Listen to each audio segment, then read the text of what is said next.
Muy buenos días a todos. Muchísimas gracias por estar aquí en este foro del futuro, organizado conjuntamente por CEPLAN y por la Universidad San Ignacio de Loyola, con el fin de discutir, de reflexionar acerca de la Alianza del Pacífico. En el Perú estamos durante los últimos tiempos cada vez más en una conversación continua acerca de tratados de libre comercio que parecían no tener fin, ¿verdad? Ya por allí creo que vamos cubriendo casi todo el mundo, y sin embargo, y esto lo planteo desde ya como una pregunta, digamos, para los destacados miembros del panel que tenemos aquí, sin embargo, la estructura fundamental de las exportaciones peruanas no ha cambiado, ¿no? A pesar de tener toda esta gran cobertura de tratados de libre comercio, no pareciera estar muy claro hacia dónde nos encaminamos en términos de la nueva geopolítica y económica internacional. Y me pregunto yo, me gustaría aquí que reflexionemos de manera conjunta, ¿no?, si estos tratados de carácter regional contribuyen realmente a una liberalización del comercio, de las inversiones internacionales, o si más bien fomentan esta regionalización que estamos viendo en diferentes partes del mundo. Entro así en caliente, pero quiero dejarlo ahora a Diego para que nos presente el panel. Bien.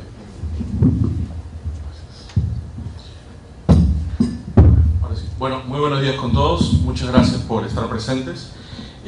Como mencionó Carlos Anderson, el objetivo de esta reunión, este Foro del Futuro que desarrollamos en conjunto el Observatorio de Prospectiva de la Universidad San Ignacio de Loyola y CEPLAN, es discutir sobre estos temas que nos parecen relevantes para el desarrollo económico y social del Perú en los próximos años.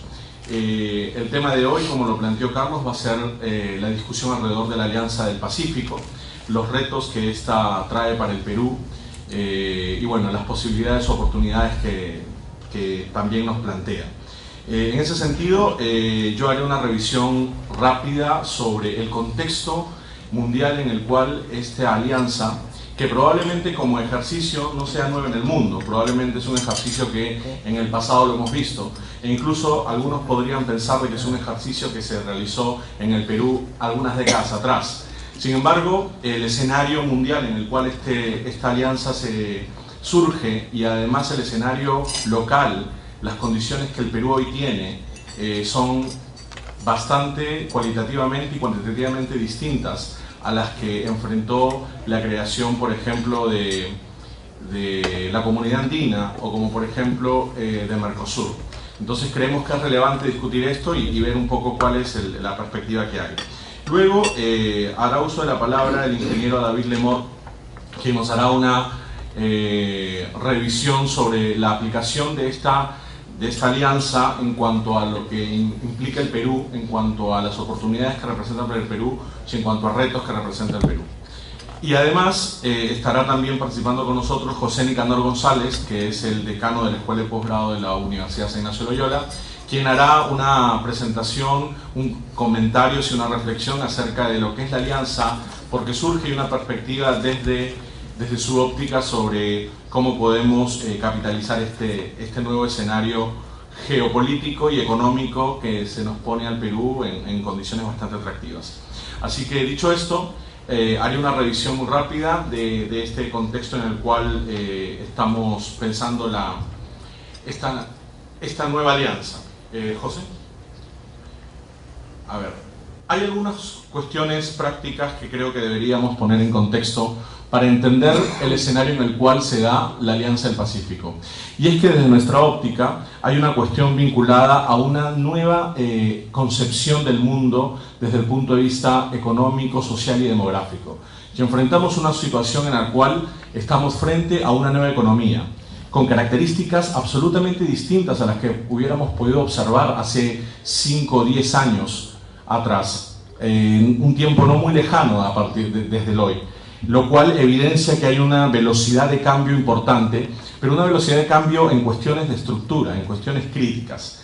Entonces, estamos ahí observando que básicamente hoy enfrentamos un mundo en el cual no es necesariamente una época de cambios, sino más bien estamos frente a una situación de un cambio de época, en el cual ya las tradicionalmente conocidas economías desarrolladas empiezan a perder un peso político, económico, y empiezan a surgir algunas nuevas economías en las cuales, por las características propias que estas tienen y por la dinámica de crecimiento económico que han tenido, empiezan a ser las protagonistas.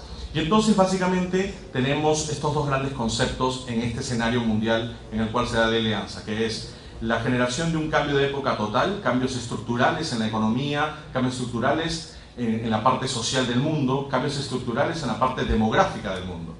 Y por otro lado, convertimos este proceso, hace que el mundo se convierta en un mundo más bien multipolar, en un mundo en el cual ahora existen varias economías que tienen un peso importante, que son las llamadas economías emergentes, y que dentro de su estructura productiva han generado o han gestado el nacimiento de un conjunto de multinacionales emergentes, que hoy pone la pauta en muchas de estas economías. Un poco el aterrizaje que se tiene para este nuevo escenario económico, socioeconómico, en un primer aspecto es la demografía.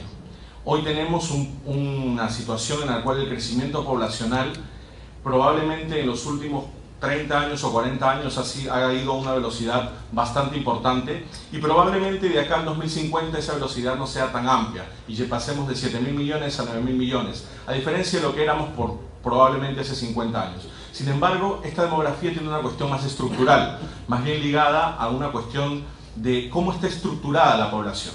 Y ahí hay cuestiones vinculadas al surgimiento de una clase media y cuestiones vinculadas al desarrollo de una población bastante joven. Yo creo que para poder aterrizar bien el tema, me permito mostrarles este video que probablemente alguno de ustedes ya lo haya visto, pero que me pareció útil poder usarlo ahora para ejemplificar esto.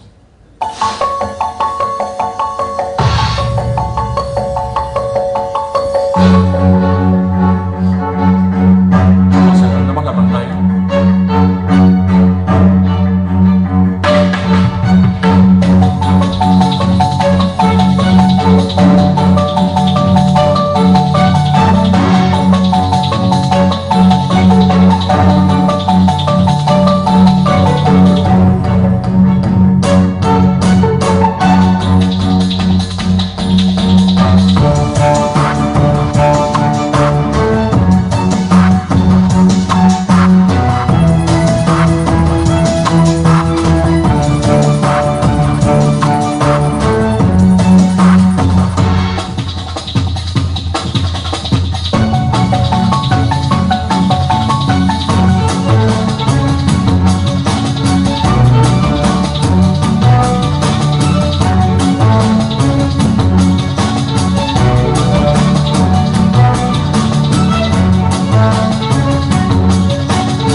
nosotros venimos enfrentando y que evidentemente, como planteamos, genera un conjunto de desafíos. Y ese es el contexto en el cual una iniciativa como la Alianza del Pacífico se da.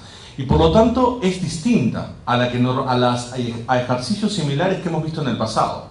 El Perú tiene hoy condiciones totalmente distintas a las que tenía probablemente hace 10 o 15 años atrás, donde una alianza de este tipo no tendría el impacto que hoy puede tener, no solo para la economía peruana, sino para la región.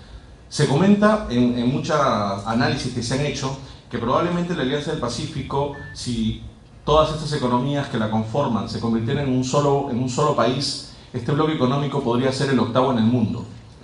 Entonces, creemos que hay un contexto que debemos internalizar bien para poder tener un riesgo. Y es que hay algunas cuestiones de política y tecnología que hoy generan una cuestión de gestión del mundo totalmente distinta a la que teníamos años atrás. Hoy básicamente tenemos una interacción muy fuerte entre Estado y comunidad. ¿Esto va a significar algún riesgo para una interacción como la que pretende la Alianza del Pacífico? Los hacedores de política y los gobernantes de cada una de estas economías tienen claro que el poder generar una alianza de esta magnitud va a tener un impacto en el desarrollo económico de cada una de las economías. ¿Es la misma percepción la que tiene la comunidad? Acá hay un desafío y un riesgo a la vez que es importante plantearlo porque necesitamos transmitir al conjunto de la población que va a formar parte de esta dinámica que hay algunas cuestiones que van a ser probablemente en contra del proceso natural al que ellos están acostumbrados, pero que en el transcurrir del tiempo se van a volver en una cuestión de activos para estas economías. Evidentemente hay cuestiones que soportan este proceso positivamente, como son la amplia dinámica de crecimiento de las tecnologías de la información y comunicación, y obviamente todo esto soportado en una cuestión de democracia y ciudadanía. Hoy tenemos un esquema mucho más participativo. Hoy no tenemos un esquema tan aislado. Hoy la propia comunidad de la sociedad se mueve espontáneamente alrededor de las cuestiones que van afectando su día a día. El ejercicio más práctico que hemos tenido en la región ha sido Brasil. Hace algunos meses en los cuales el gobierno tuvo que retroceder en su intención de aumentar los precios del transporte por una manifestación absolutamente espontánea de la sociedad.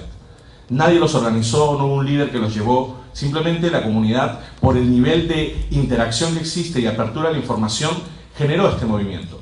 En el Perú ocurre algo similar, probablemente en escalas distintas, porque somos economías distintas y tenemos idiosincrasias distintas, pero la ruta es más o menos la misma. Lo importante es que estos riesgos los volvamos en oportunidades, y creemos nosotros que es importante tomar este contexto para ver cuáles son aquellos desafíos que nos plantea la Alianza del Pacífico en sí misma. Luego hay algunas cuestiones que también observamos vinculadas al contexto, el siguiente por favor, al contexto económico. Evidentemente estamos frente al fin del superciclo de la deuda. Es evidente que hoy tenemos más cuestiones de volatilidad, menor crecimiento, menos empleo en algunas economías. En otras economías como Perú, que es parte del conjunto de economías emergentes, la cuestión es distinta. Hoy estamos discutiendo en Perú si crecemos a 5.7 o crecemos a 6.1. En otras economías están pensando si creceremos. Entonces, el mundo cambió totalmente y para el caso de las economías emergentes empiezan estas a convertirse en competidores globales. Por lo tanto, un bloque como como la Alianza del Pacífico implica evidentemente un nivel de protagonismo mayor dentro del juego geoeconómico y geopolítico. La pregunta es, ¿qué retos nos plantea este nuevo juego geoeconómico en función de las características que tiene hoy la estructura productiva de los países que forman parte de la alianza o en el caso puntual del Perú? Y como lo dije al inicio, hay una cuestión aterrizada del día a día que es la creación o la gestación y el nacimiento de multinacionales emergentes, de empresas que empiezan a desarrollarse en economías como las nuestras y que empiezan a entrar al mundo. Y es ahí donde probablemente la Alianza del Pacífico logre apuntalar más este proceso de crecimiento, porque el logro que se puede alcanzar al tener una adecuada dinámica de interacción dentro del Alianza del Pacífico significa mejorar nuestra estructura productiva de manera individual y incrementar nuestra frontera de posibilidades de producción. La pregunta es ¿hasta dónde la va a permitir crecer y qué necesitamos estructuralmente para que ésta crezca? Entonces eso se convierte básicamente en una oportunidad. Una oportunidad, ¿seguimos?